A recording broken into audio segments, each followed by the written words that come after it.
If you have been watching BookTube for a while, you may know that there's a book called The Hate You Gave by Angie Thomas that is well beloved by everybody. And today, I'm going to talk about a book review in a book discussing the same topic called Small Great Things by Judy Picoult. I think this book is as important as The Hate You Gave, and it's worth reading to everyone.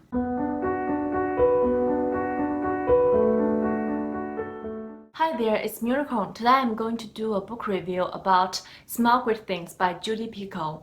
The title of the book comes from a quote from Martin Luther King Jr. If I cannot do great things, I can do small things in a great way.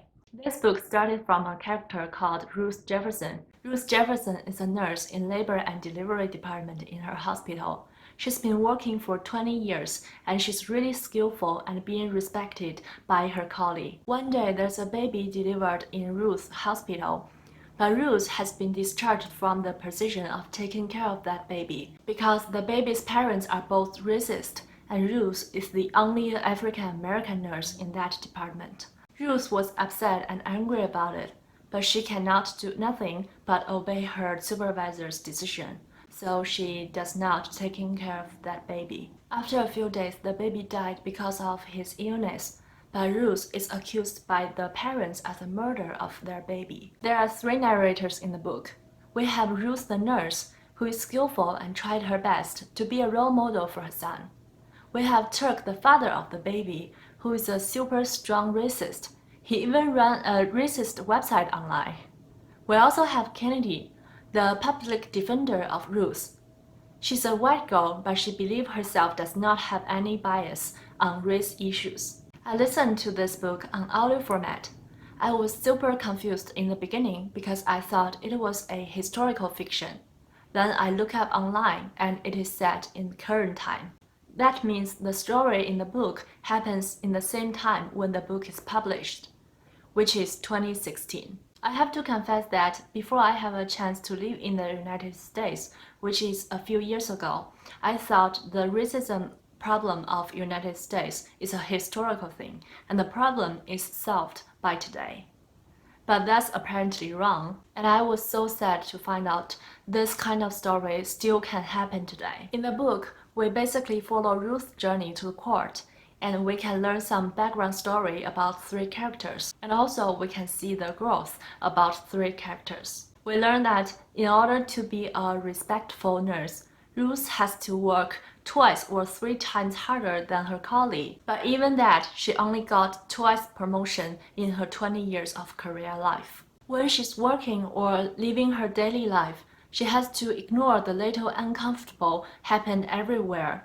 For example, a colleague may make a joke about African American and then say to nurse, "Oh, I didn't mean to you," or something. Or she goes to a store and be followed by the store manager everywhere because the manager wants to make sure that she's not stealing from the store. Sometimes Ruth gets upset about her sister because she thought her sister is giving up her life. But despite all the uncomfortable things happen in Ruth's life, she's working so hard as a single mother and wanted to be a role model for his son.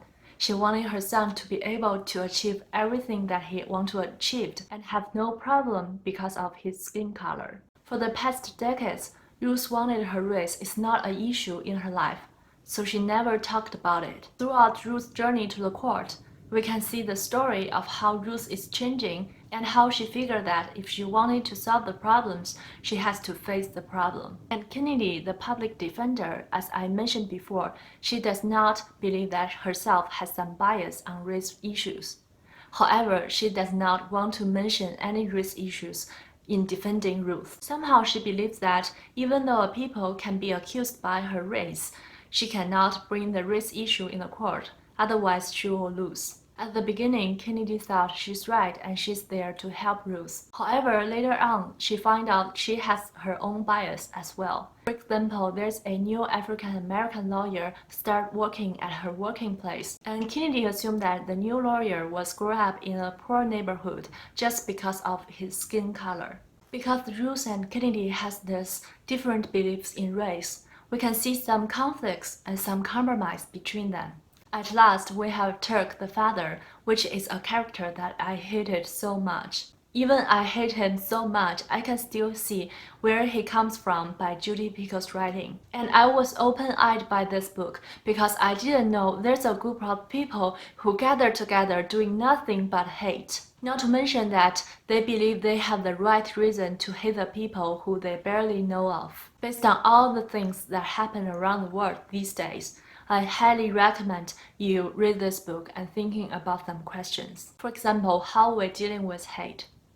I watched the movie The Help second time last month. In that movie, the priest said something like, "We do not need to hate our enemy, because hate can only produce hate.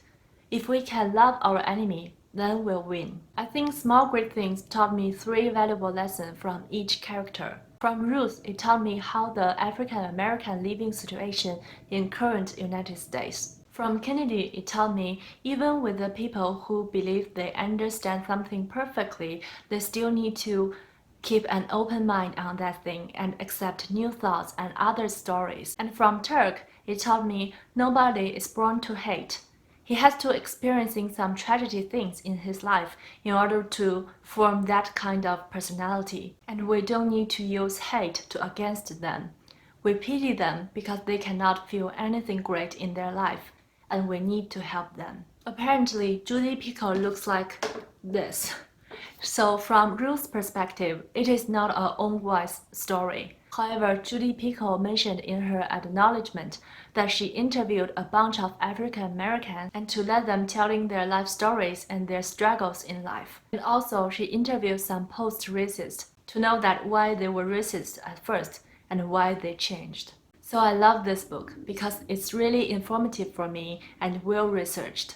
The writing of the book is realistic. However, there's a small bug in the writing in that the story is telling from 3 persons' perspective. However, the same person sometimes has one same expression on something. I do not remember what the expression is, but for example, it is like when Ruth is looking up the sky, she thought, "Oh, the sky is so blue and looks like a rabbit." And then a few chapters later, Kennedy said, "Today's sky is so blue and it looks like rabbit."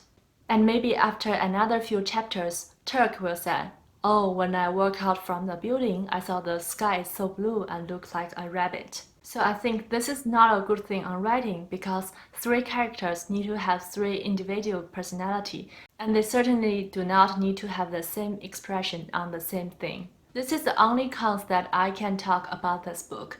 Overall, I thoroughly enjoyed this book and gave it 5 out of 5 stars. And that's my review about Small Great Things by Judy Picoult. And I appreciate if you want to pick this book up after watching my review. Let me know in the comment that you found the review is helpful. And if you want more bookish content from me, please subscribe to me so that I can see you next time. Happy reading! Bye!